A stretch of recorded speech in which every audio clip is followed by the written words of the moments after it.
The new Porsche Boxster S, internally called the 981, is a very beautiful car. Now free from using components from the 911, like its doors, the designers have been able to give the Boxster a look all its own. But what's even better is that underneath the sheet metal is a long list of improvements, including more power, a wider front and rear track, and crucially, lower weight.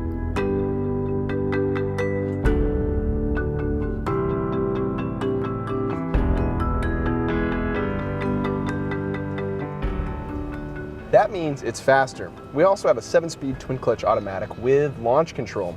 To activate it, we hit Sport Plus, and then you mash all the pedals. Once you see launch control light up on the dash here, you release the brake.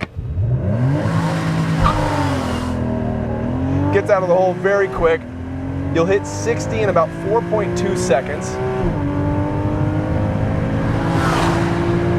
And the quarter mile at 12.7 seconds at 109.7 miles an hour.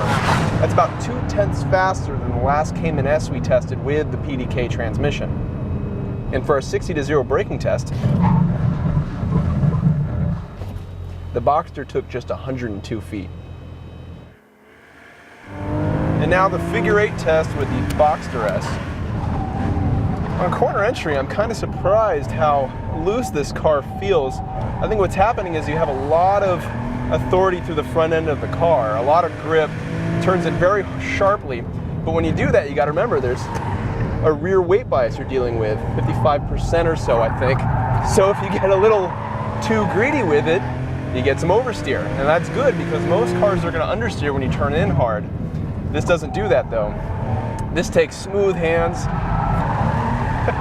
and very careful control of the throttle.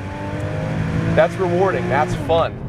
This car does that very well. Now we have a wider track than the outgoing Boxster, which may be contributing to that extra authority on turn-in. We also have in this car torque vectoring, which is going to grab the inside rear tire when you start applying throttle to help the car rotate. Rotate this car certainly does.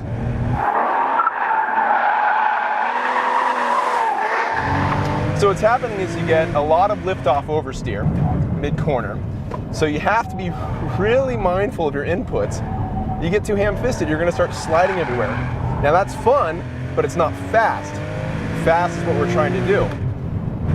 And our best lap around this figure 8 actually matches the old V8 R8 and the Boss Mustang Laguna Seca. This is really invigorating stuff.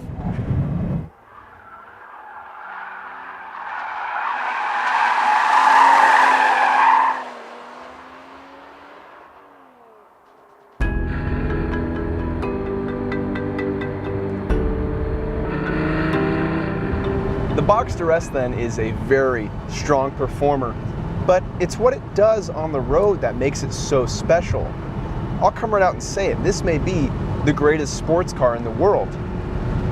Now that declaration shouldn't be much of a surprise because we've said the same thing about the previous Cayman, a car that was based off the previous Boxster.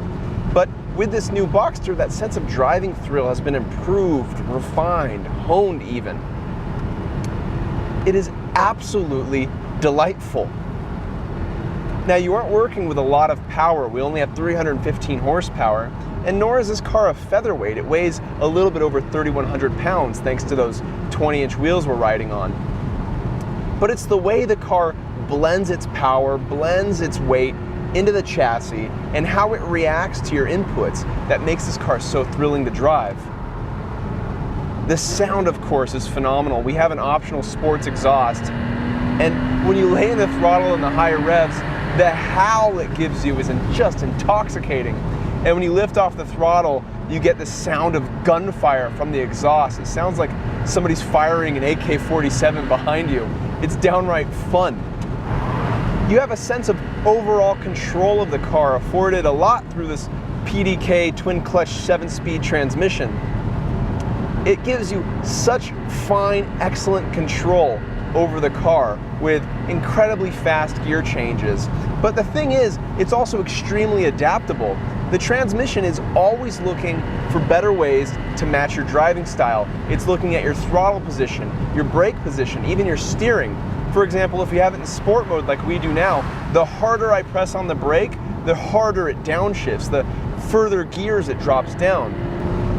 And similarly, when you're doing a little power slide, the car knows it's looking at your yaw, it's looking at your steering angle, and it'll actually prevent an up-changing gear so you can keep the slide going a little bit longer.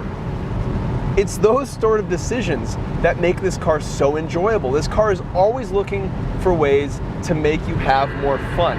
It seems like when they were designing the car, whenever they got to an impasse, whenever they got to a discussion on which way they should go in designing the car, they always defaulted to the way that would make the driver have more fun.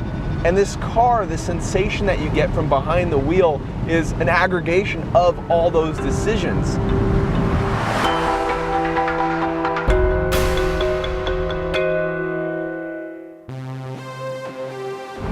One of the more interesting things is that new Boxsters have electronically assisted power steering, and there was some worry that you might lose a bit of the feel without the hydraulic system.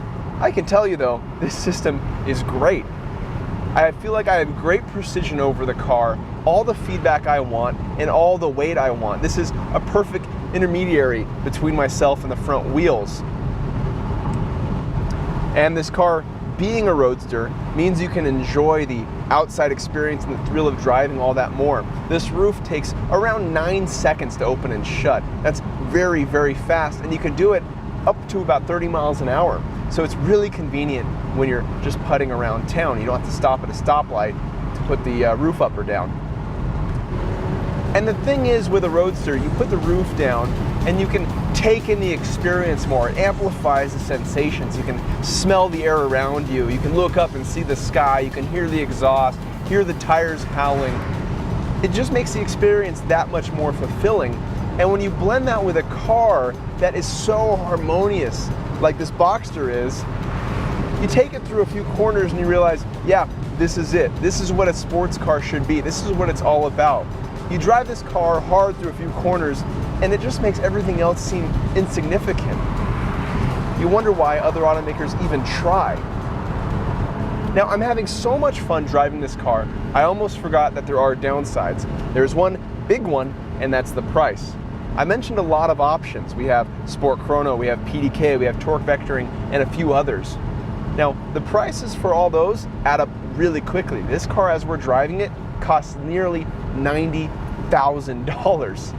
Now, that's more than a base 911 Carrera S. And the question becomes, would you rather have a well-optioned Boxster S or a base 911?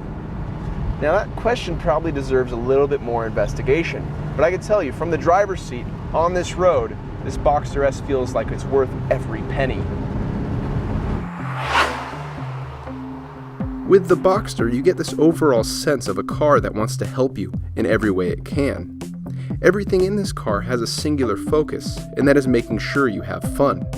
And that's what a sports car is all about. It's not outright speed and losing your license. It's about eliciting joy at every corner, no matter how fast you're going.